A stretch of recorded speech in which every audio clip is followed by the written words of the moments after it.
The small car marketplace is knee-deep in choice, and plenty of road testers rate the Mazda 3 as one of the best, provided you can get past that goofy grin on the grille. It's also the market's top seller. Joining us in the studio, someone who's driven just about every variant of Mazda 3, Caradvice road tester, Paul Marrick. Mate, how do you decipher the choice in the small car market?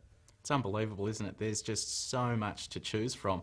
And look, Mazda have gone with a really funky design, and I think that's really going to appeal to the young people who buy this sort of car. So the goofy grin on the grille is not an obstacle, right? But how do you decipher the model range and the engine range? Well, look, it starts out with the Neo, and that starts with a 2-litre engine, and it goes all the way up to the MPS, which is a cracking turbocharged 4-cylinder engine. Mate, what's the pick of the model range? Well, look, for me, I think the diesel is really an excellent car. The 2.2-litre 4-cylinder turbocharged diesel really gets going from down low, 6-speed manual and excellent fuel economy. How do you rate the diesel Mazda 3 against the diesel i30? Because I've not driven the diesel Mazda. Look, it's really hard to pick between the two. They're both fantastic cars, and I think it'll just come down to price and which you prefer more in terms of design.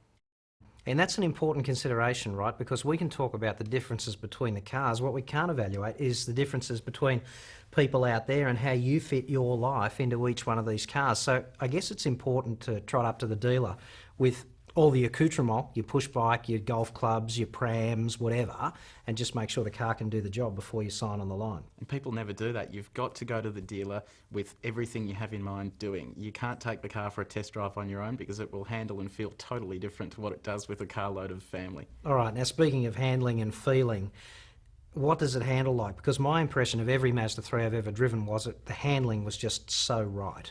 It's perfect, in my opinion. For a car that size, you can't match it. The steering's great, the brakes are fantastic, and in the SP25 you get a 2.5-litre 4-cylinder engine, which gives you that extra bit of poke, and you have a manual gearbox to play with in addition to a 5-speed auto, whichever one you please. Now, I guess the MPS is a good car to turn left in because all you have to do is squeeze on the throttle, right? It torque steers like crazy, but the performance is up there with, it's WRX-like, isn't it? The performance is insane, and as you said, all you do is just tramp on the throttle and you've got to hold on tight for the ride. But on that same token, front-wheel drive, it's got plenty of grip, and just the induction noise is perfect. Yeah, it's really great. What's got to be on the short list if you're in the market for a Mazda 3? Cruise, Corolla, i30? For sure. I mean, they've got to make the short list as well. Corolla, a little bit boring. They have recently done a styling upgrade, so I guess that's a positive. But the biggest surprise is the Cruise. And it is literally a bigger surprise, right? Yeah, that's right. Both in terms of size and just in terms of quality. It's from Korea, and it's unlike all the other Korean products Holden have released, the Barina, which was a bit of a disappointment. But the Cruise drives well, it's available in a diesel, and for your top spec model Cruise, you're sort of edging into a lower spec Mazda 3, so if you want the extra goods.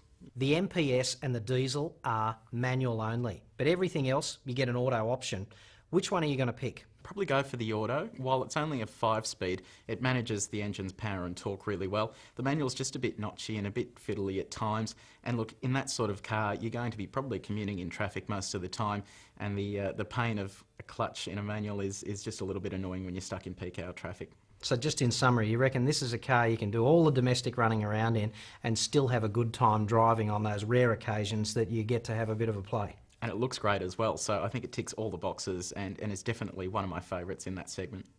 That was Paul Marrick. You can read the full Mazda 3 review, download the specifications, add your comments, and even get a quote from a Mazda dealer. Just follow the links on this page.